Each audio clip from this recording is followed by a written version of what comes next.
नवगछिया नगर परिषद के सभागार में निंदा प्रस्ताव पारित किया गया है, इसके बारे में बताएं। सबसे पहले तो मैं नगर परिषद के सभी सम्मानित अभिभावक माता बहनों को आपके चैनल की तरफ से सादर प्रणाम करता हूं। आज नगर के 20 पार्षदों के द्वारा उपसभापति के नगर परिषद नवगछिया के उपसभापति के ऊपर निंदा प्रस्ताव पारित की गई। निंदा प्रस्ताव में सर्वसम्मति से सभी लोगों ने उपसभापति के प्रति जो विकास कार्य में के प्रति रुचि नहीं दिखाते हैं, विकास कार्य में बाधक बनते हैं, उसके लिए हमारे नगर परिषद के 20 पार्षदों के द्वारा निंदा प्रस्ताव का आवेदन दिया गया, जो कार्यपालक पदाधिकारी को आवश्यक कार्रवाई के लिए समर्पित किया गया। ऐसा क्यों हुआ या क्या चल रहा है नगर परिषद में?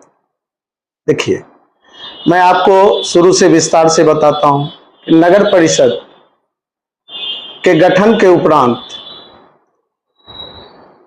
नगर परिषद के जितने भी सम्मानित पार्षद हैं, उप मुख्य पार्षद हैं, सभी लोगों का मुख्य पार्षद के द्वारा सम्मान किया गया। सभी को साथ सहयोग लेके विकास के लिए, विकास की बात करते हुए, शहर को एक नई दिशा देने में, विकास को एक नई गति देने के लिए सभी से साथ चलने की आग्रह की गई और सभी का आश्वासन भी मिला कि नहीं, ठीक है, नगर के विकास के लिए हम लोग सब आपके साथ हैं। जिस समय नगर परिषद का गठन हुआ, पहले माननीय मुख्य पार्षद के द्वारा सशक्त अस्थायी कमेटी की गठन होनी होती है, उनको वो पावर निहित होता है। बिहार अधिपालिका नियम के तहत सशक्त मुख्य पार्षद को ही सशक्त अस्थायी समिति की गठन करनी होती है। नियम के अनुसार मुख्य पार्षद के द्वारा सशक्त अस्थायी कमेटी का गठन किया गया। गठन करने के उपरांत उस आवेदन को अनुमोदन के लिए माननीय जिला पदाधिकारी के पास भेजा गया। जिला पदाधिकारी के अनुमोदन के उपरांत माननीय अनुमंडल पदाधिकारी के द्वारा सशक्त अस्थायी समिति की गठन की गई। तदुपरांत सशक्त अस्थायी समिति को यह पावर होता है कि वो तदर्थ समिति का गठन करे। सशक्त अस्थायी समिति के सभी सदस्यों के द्वारा तदर्थ अस्थायी समिति की गठन की गई। गठन करने के उपरांत वो सभी का शपथ ग्रहण कराया गया। माननीय उप मुख्य पार्षद द्वारा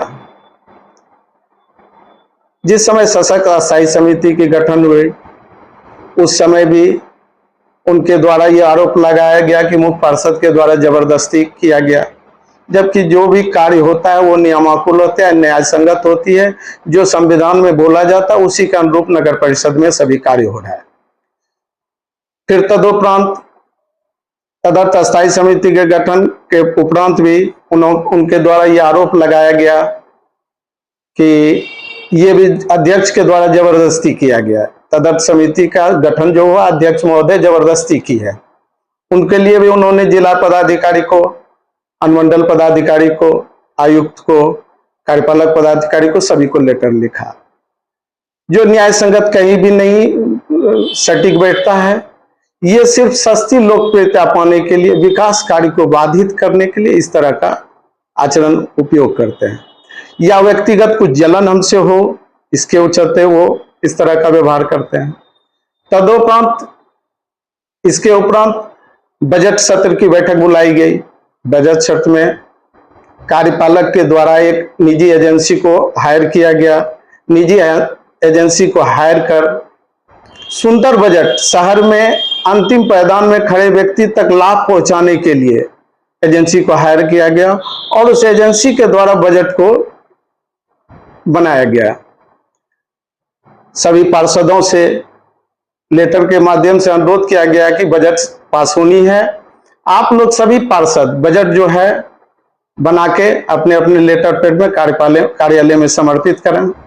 सभी पार्षदों के द्वारा बजट के लिए अपने अपने वार्ड को सुंदर बनाने के लिए बजट का लेखा जोखा बना के कार्यालय में समर्पित भी किया गया।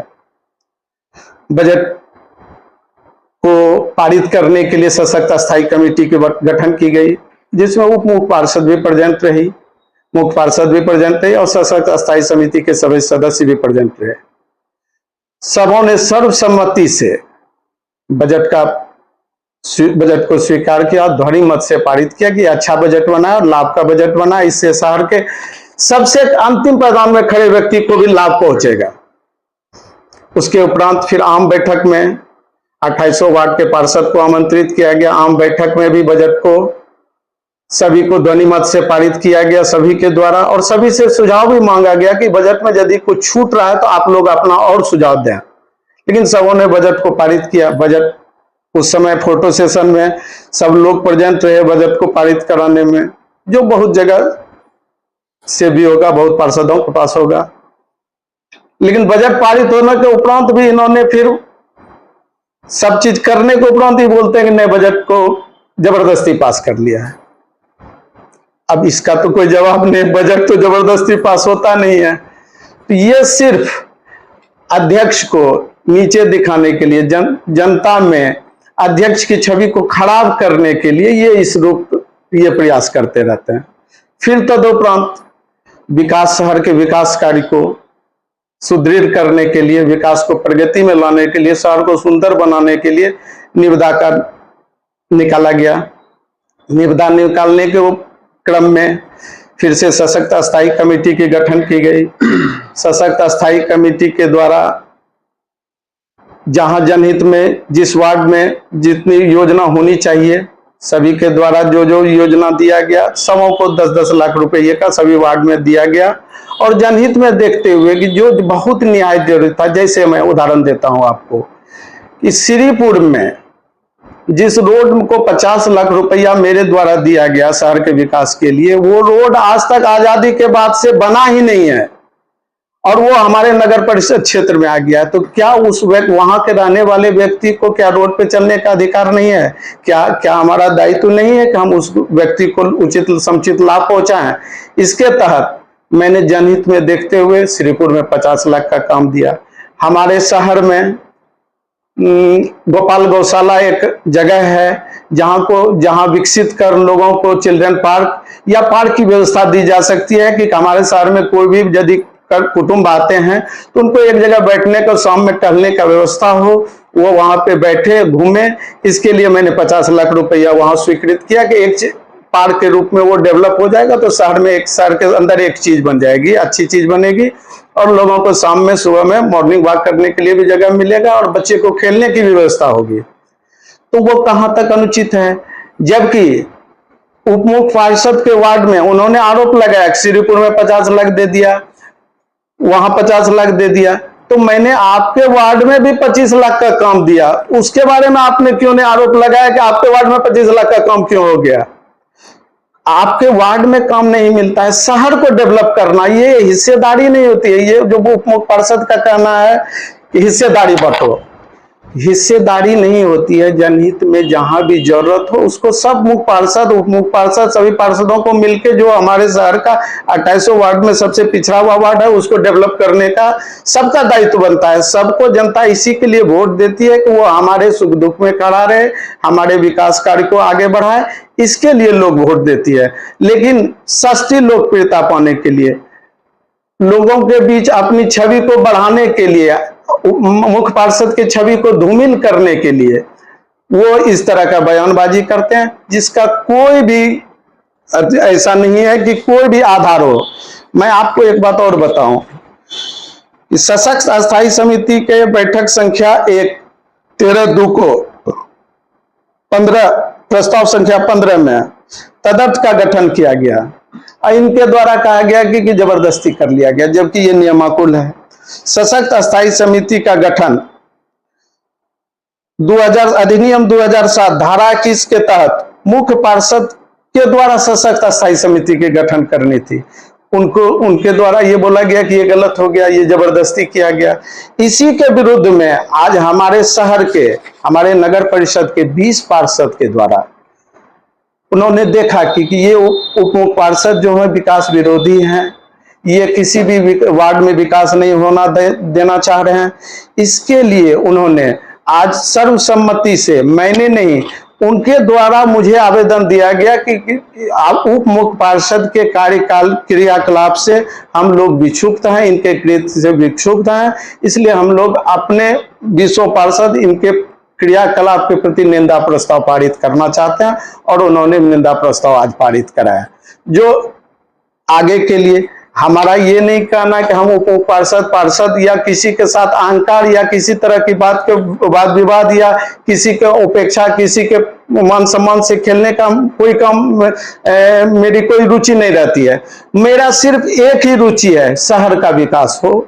जिस आशा और विश्वास के साथ लोगों ने हमें वोट दिया है, उस आशा और विश्वास पे हम खड़े उतरे, उसके लिए मैं प्रयास करूंगा। इसमें यदि अच्छा काम करने में किसी को खराब लगता हो, किसी को विरोध करना, तो वो करते रहे, लेकिन जो सही होगा शहर के विकास के लिए वो मैं एक सवाल है कि शहर में जो शौचालय बनाया जा रहा था, उसमें भी मतलब आरोप लगा और कि घटिया काम चल रहा है, वो काम अभी तक बंद है। मैं आपको बताऊं, इस शहर में जो डिलक्स शौचालय का निर्माण हो रहा है, वो निर्माण कार्य जगतपुर के किसी एजेंसी के द्वारा किया जा रहा है।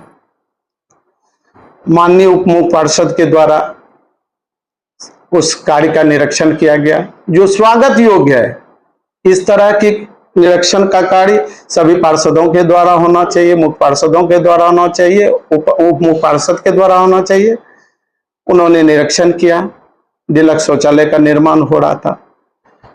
निरीक्षण के उपरांत उन्होंने कुछ उनको अनियमितता समझ आई, उस कार्य में कुछ गलती हो रही है, कुछ त्रुटि है, तो उनका दायित्व था, वो नगर परिषद के उपाध्यक्ष हैं, वो सबसे पहले अपने नगर पे भरोसा करते, नगर के ऑफिस पे भरोसा करते और कार्यपालक पदाधिकारी को एक आदेश देते कि इस काम का आप जांच करें, इसमें अनियमितता है, कार्य में त्रुटिपूर्ण और अनियमितता है। अगर कार्यपालक पदाधिकारी के द्वारा कोई कार्य इसमें नहीं जांच की जाती, उस पर कोई कार्रवाई नहीं होती, तो दोषी था। उनके द्वारा ऐसा कुछ नहीं किया गया। उनके द्वारा वीडियो वायरल किया गया कि लूट, नगर परिषद में लूट ठीक है, लूट हो रही है, तो नगर परिषद में तो आप ही है भैया, भाई मुख्य पार्षद ही नगर परिषद में, उप मुख्य पार्षद भी है, वार्ड पार्षद भी है, सब लोग नगर के अंग हैं, तो लूट हो रही तो आप भी तो उस लूट में शामिल हो गए। तो उनको ये दायित्व बनना चाहिए था कि वो पहले नगर को देते, फिर यदि कार्रवाई नहीं होती तो तदुपरांत उन्होंने वीडियो वायरल किया। मैंने उस जांच के लिए डीएम साहब को लिख दिया कि ठीक है, इसको कोई कमेटी के बाहर के कमेटी के द्वारा जांच कराया जाए। जांच भी हुई। आज जिस एजेंसी को जांच मिला था, उन्होंने क्लीन चिट दिया कि ये अनुरूप, मानक के अनुरूप, ये एस्टिमेट के अनुरूप काम हो रहा है। अब मैं पेशोपस में उस काम करने का आदेश दूं या काम को बंद रखूं? इससे क्या हो रहा है कि शहर में जो विकास होना था उस पे वो अवरुद्ध हो रहा है। आज जो शहर में बाहर से आने वाली महिलाओं, माताओं, बहनों को जो शौचालय की दिक्कत हो रही है, वो दिक्कत अभी तक खत्म हो गया रहता, लेकिन उनके द्वारा विरोध करने के उपरांत वो विकास कार्य बाधित है अभी तक। एक सवाल है कि ज्यादातर आरोप लगते हैं आप पर, लेकिन आप मीडिया से दूर रहते हैं। किसी भी सब मतलब अगर आप पर आरोप लगता है तो उस पर आपकी कोई प्रतिक्रिया नहीं होती, आप क्यों मीडिया से क्यों बचते हैं? वरुण बाबू जी, मैं आपको एक बात बताऊं, यदि मैं मीडिया से बचता, मीडिया से भागता, तो अभी आपके सामने बैठा स्टेटमेंट नहीं दे रहा था। मैं वाद विवाद पे विश्वास नहीं करता हूं, मैं काम पे, अपने कर्म पे विश्वास करता हूं। और रही बात आरोप प्रत्यारोप की बात, ये आरोप में यदि कुछ तथ्य हो, कुछ सही हो, तो ना उसका प्रतिकार किया जाता है। जिस आरोप में कोई दम ही नहीं है, जिस आरोप, मिथ्या आरोप यदि लगाया जाता है, तो मिथ्या आरोप के आलोक में आप कितना उसका प्रतिरोध कीजिएगा। और प्रतिरोध करने का मतलब है कि मिथ्या आरोप को हम कहीं न कहीं गिल्टी है। जब हम निर्दोष हैं, हमारे ऊपर जो आरोप लग रहा है उस आरोप का कोई आधार ही नहीं है, हम क्यों उसका जवाब दें? रही बात मीडिया से भागने के बाद, तो मैं आपको एक बात बताऊं, ये पहले भी बताया, अभी बता, मैं विकास में रुचि रखता हूं, मैं आम जनों के दिल में बसने का काम करता हूं, मैं उनके घर घर जाके बात कर लेता हूं। जो मीडिया के माध्यम से हम बताना चाहेंगे, हम वो खुद जान रही है कि डब्लू मेरे लिए ये काम कर रहा है और उनके दिल में जगह है मेरे लिए। तो बहुत मीडिया में बहुत प्रतिकार करने से कोई मतलब नहीं बनता है। कुछ कहना चाहेंगे नौगछिया नगर परिषद के लोगों को आज के बाद, इस मामले के बाद कुछ कहना चाहेंगे, कोई संदेश देना चाहेंगे? बस नगर परिषद के सभी अभिभावक माता बहनों से मैं अपने नगर परिषद के अध्यक्ष प्रतिनिधि के रूप में यह आश्वस्त करता हूं, आपने जिस आशा विश्वास के साथ मुझे इस पद पे सुशोभित किया है, मैं आपके आशा विश्वास पे खड़ा उतरूंगा और आपके किसी भी सुख दुख में, किसी भी परिस्थिति में मैं आपके साथ खड़ा मिलूंगा।